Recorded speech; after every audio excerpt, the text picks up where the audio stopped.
Yes, yes, good afternoon, students.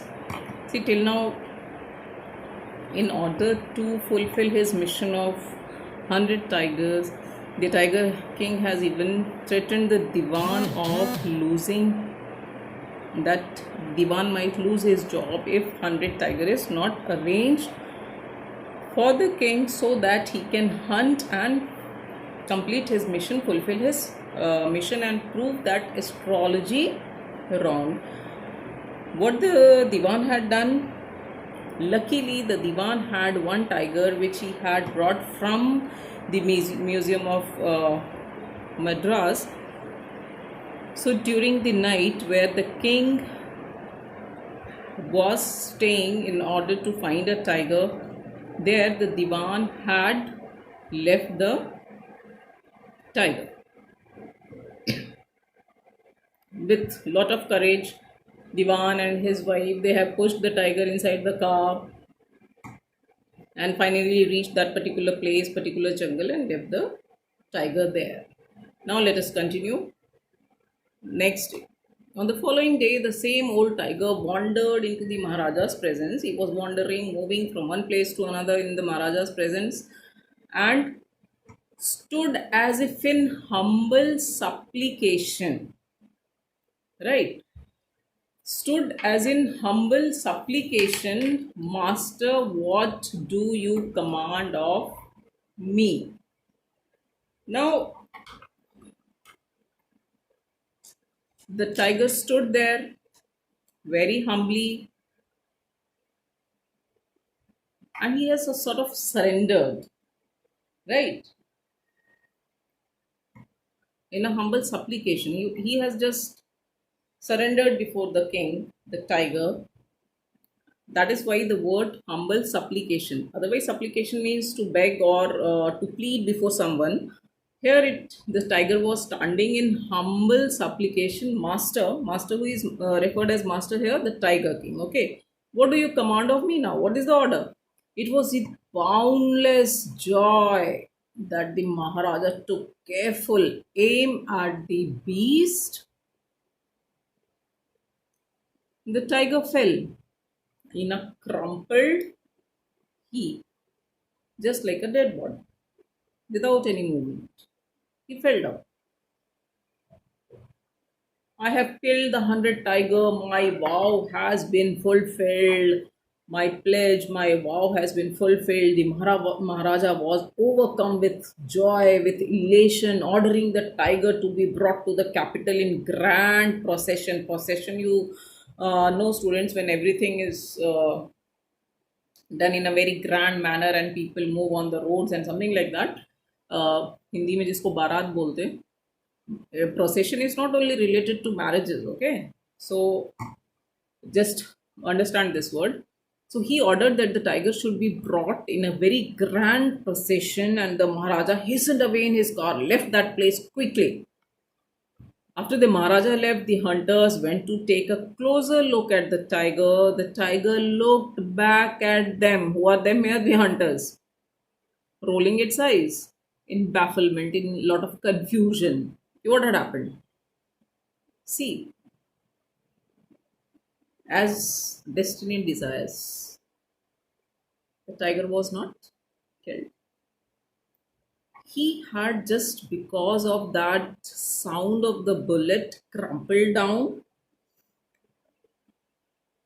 And when the beggars came to him, so when the hunters came to the tiger, he rolled his eyes.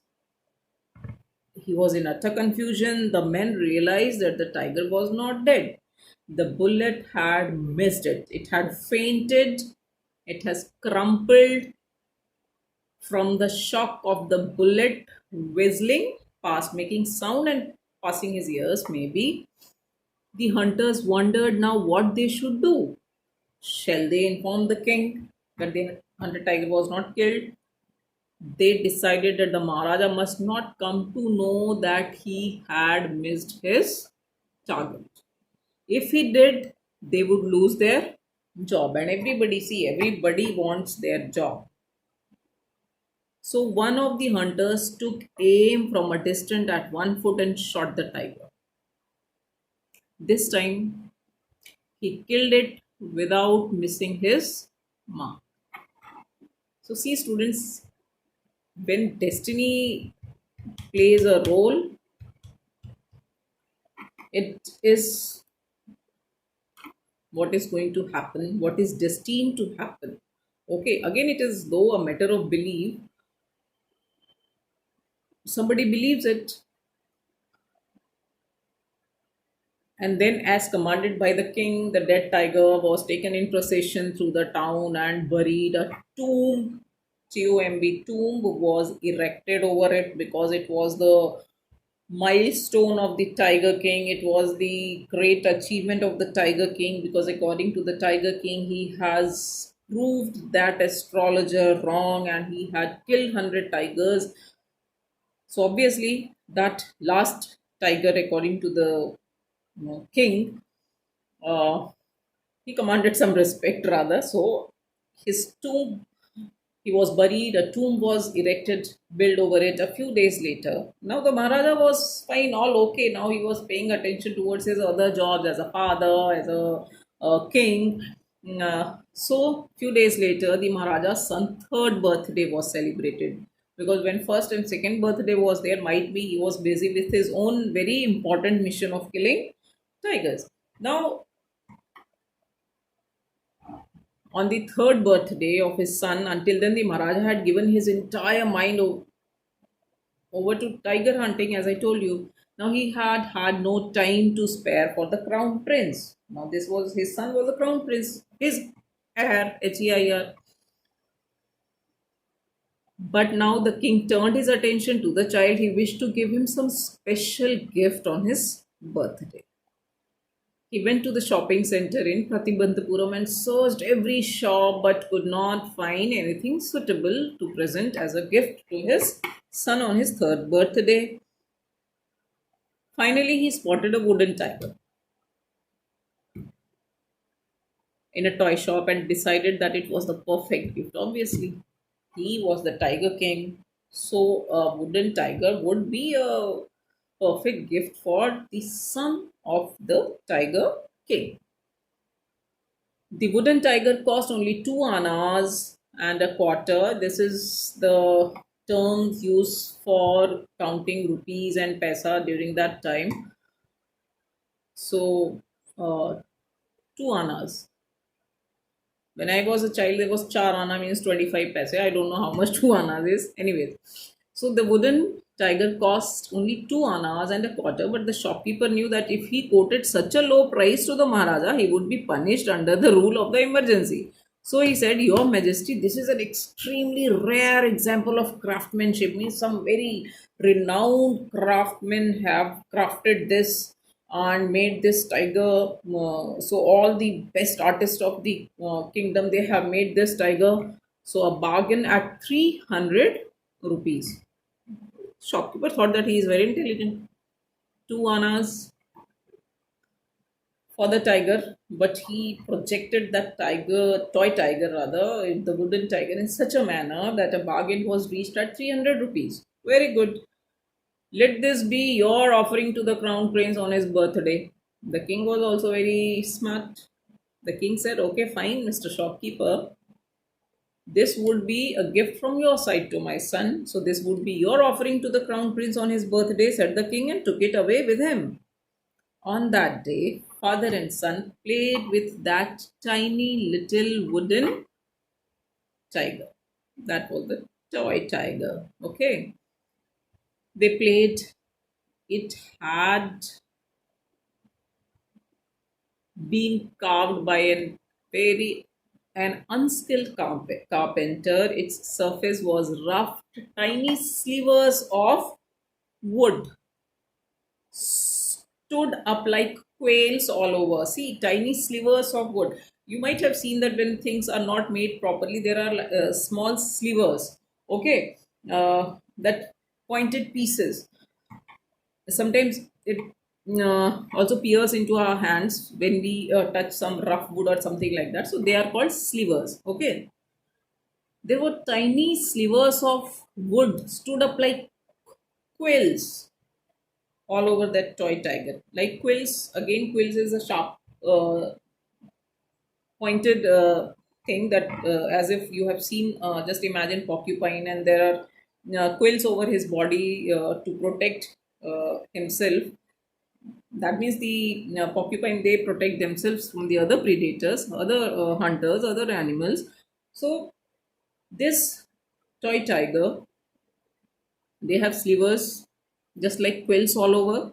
Just imagine this pointed wood, part of wood, of one of those slivers pierced into the Maharaja's right hand. He pulled it out with his left hand and continued to play with the prince. The next day, infection flared in the Maharaja's right hand, spread in that infection of that sliver which pierced into his right hand, that flared, spread in the Maharaja's right hand. In 4 days, it developed into suppurating sore. Suppurating sore. That pus was filled into that sore, that suppurating sore, which spread all over the arm. Three famous surgeons were brought in from Madras, and holding a consultation, they decided to operate the hands of the right hand of the Maharaja. The operation took place.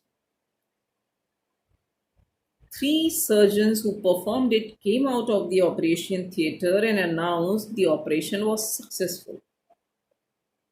The Maharaja was, the Maharaja is dead. And in this manner, the 100th tiger took its final revenge upon the Tiger King. See, students, the living tigers, 99 tigers, were killed by the Tiger King, and he died merely by a toy tiger. This is what destiny is, right?